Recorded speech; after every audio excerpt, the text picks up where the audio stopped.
जाती धर्माचं राजकारण काँग्रेसने कधी केलं नाही. सर जर निवडून आलो तर तुमचा सातबारा कोरा करू. अजून मला कळत नाही काय असतं सातबाऱ्यावर.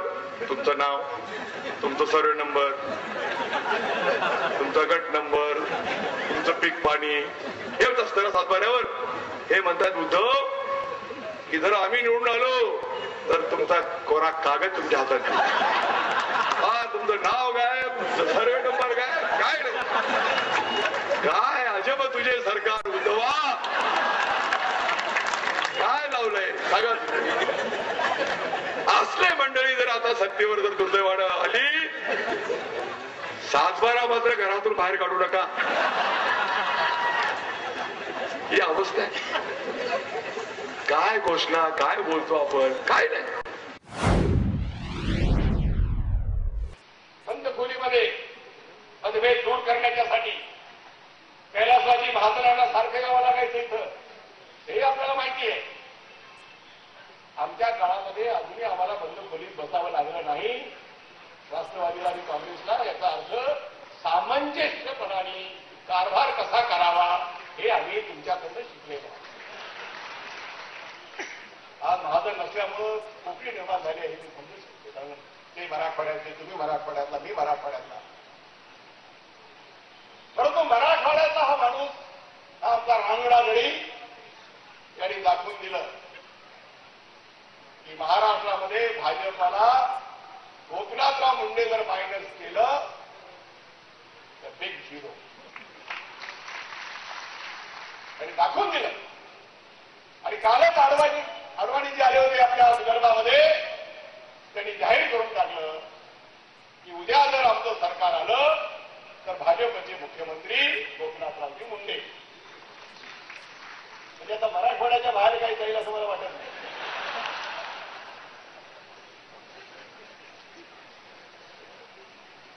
आणि गोपीनाथराव म्हणतायत की मी आता दिल्लीला चाललो. आमच्या शेजारचे आहेत, आमचे मित्र आहेत, आमच्या त्याला शुभेच्छा. कारण तुम्ही योग्य निर्णय घेतला दिल्लीला जायचा. तर राष्ट्रीय राजकारणामध्ये तुमची आवश्यकता आहे. महाराष्ट्र समाजाला आम्ही खंबीर आहोत तिकडं.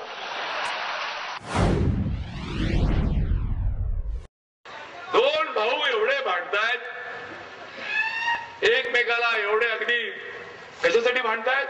मराठी माणसाची काळजी कोण जास्त घेतो. मराठी माणूस गुदमरलाय यांच्या प्रेमानं.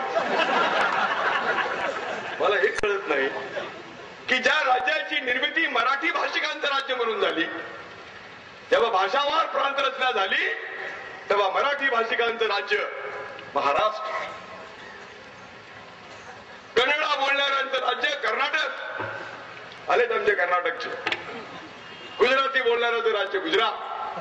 आता जिथं मराठी भाषिकांचं राज्य आहे, या महाराष्ट्राचे शिल्पकार कैलासवासी यशवंतरावजी चव्हाण यांनी तो कलश आणला पंडितजींच्या बरोबर महाराष्ट्रामध्ये, तेव्हा राज्य आमचं निर्माण झालं. आणि त्यावेळेला त्यांनी सांगितलं की हे राज्य मराठ्यांचं नाहीये, मराठीचं राज्य आहे. ही भूमिका आहे यशवंतरावजींनी पाहिजे.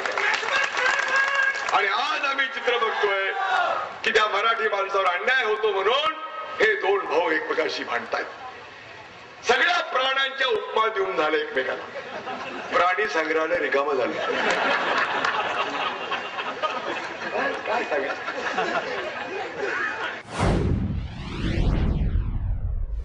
एकमेकाचं कायम वस्त्रहरण करणारी मंडळी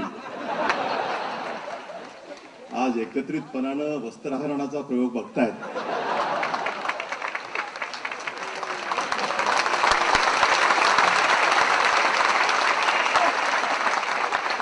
हा दुर्मिळ योग प्रसाद मच्छिंद्र यांनी आपल्या सर्वांच्यासाठी आणला, त्याबद्दल मी त्याचं मनापासून अभिनंदन करतो.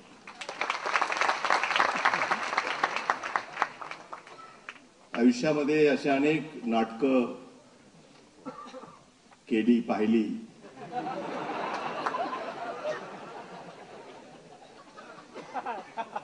परंतु आजचा हा क्षण अतिशय अस्मरणीय आहे हे मला पहिल्यांदा सांगितलं पाहिजे. मच्छिंद्र कांबळी हे आमचे अतिशय जवळचे मित्र, एक उत्तम कलावंत आणि एक चांगला माणूस. मालवणी भाषेला जागतिक दर्जा मिळवून देण्याचं काम मराठीच्या अगोदर त्यांनी केलं आणि आता उरलेलं काम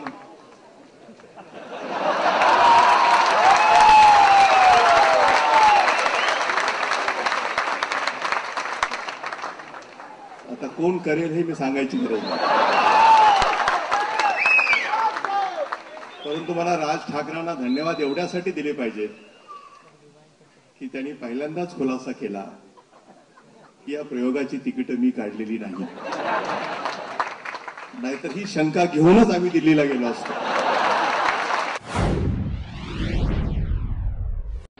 जी जबाबदारी दिली पक्षाने तुमच्यावरती तुम्ही पार पाडत असता. आम्हाला आनंद वाटतो की तुम्हाला विरोधी पक्ष नेता म्हणून पाहताना. कारण मला आठवत आहे तो प्रसंग मला आठवत आहे. सुधाकररावजी नाईक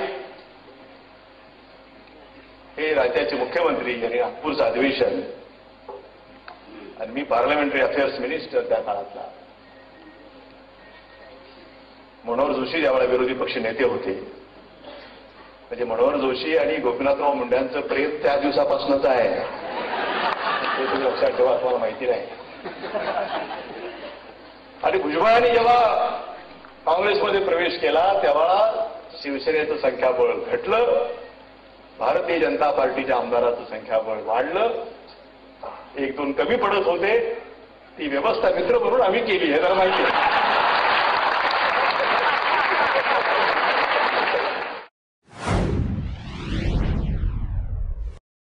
काय चाललंय बघा.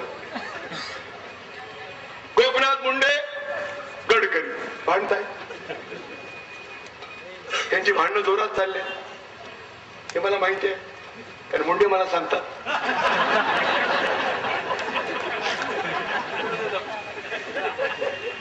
आणि म्हणून एक पर्याय जो विरोधी पक्षाने निर्माण करायला हवाय तो पर्याय निर्माण झाला नाही. विस्कळीत आहे विरोधी पक्ष. या उलट काँग्रेस बघा, सगळे पुढारी कसे एका लाईनीमध्ये, सुशीलकुमार शिंदे, मी स्वतः, अशोक चव्हाण, नारायणराव राणे. बघा बघितला ना फोटो परवा, फोटो बघितला का नाही. मग आमच्यामध्ये काही नाही, म्हणजे काँग्रेस युनायटेड आणि विरोधी पक्ष डिवायडेड. हे पहिल्यांदा चित्र घडलंय महाराष्ट्रामध्ये. एकतेच, एक विचार, एक संघटना. आमचे आमदार पाशा पटेल तिथे बसलेले आहेत, ते पण शेतकरी संघटनेचे कट्टर. आणि प्रवीण बर्दापूरकरजी तुमच्या विचाराचे अतिशय जवळ समाजवादी विचार, परंतु त्यांना सुद्धा या मार्गाला वळवण्याचं काम जर कुणी केलं असेल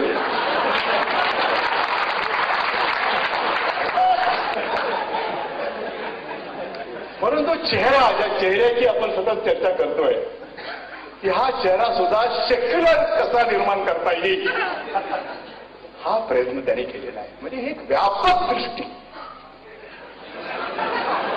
ही मला तुमच्यामध्ये नेहमीच बघायला मिळाली. दृष्टिकोन हा नेहमी व्यापक आहे. असं वाटता कामा नये की एका ठराविक वर्गाचं हा नेतृत्व करतोय असं वाटू नये. म्हणून तुम्ही आल्यापासून आशा पटेल, लोकांना असं वाटतं की भारतीय जनता पार्टी ही केवळ हिंदुत्वाचा किंवा विशिष्ट वर्गाचा विचार करणारी नाहीये, ती हळूहळू ती व्यापक होत चाललेली आहे. मला वाटतं तुमचा हा विचार आणि या विचाराचा प्रभाव हा दिल्लीमध्ये अधिक तुम्ही पाडला पाहिजे. सध्या जे काही चाललंय तिथं ते काही तेवढं समाधानकारक नाहीये. आणि म्हणून तुमच्या मनामध्ये सारखा परत यायचा जो विचार चाललाय तो काही बरोबर नाही. कारण परत येऊन सुद्धा इथं काही उपयोग नाही. तुम्ही आता तिथंच गेलेले आहात, तिथंच राहा, कारण तिथं तुमचा अधिक उपयोग होईल. कारण तिथल्या भारतीय म्हणजे अखिल भारतीय पातळीवरच्या भारतीय जनता पार्टीला हा तुमचा विचार राजनाथ सिंगच्या सोबत अधिक प्रभावीपणे तिथं मांडण्याची अधिक गरज आहे. हा माझा मित्रत्वाचा सल्ला.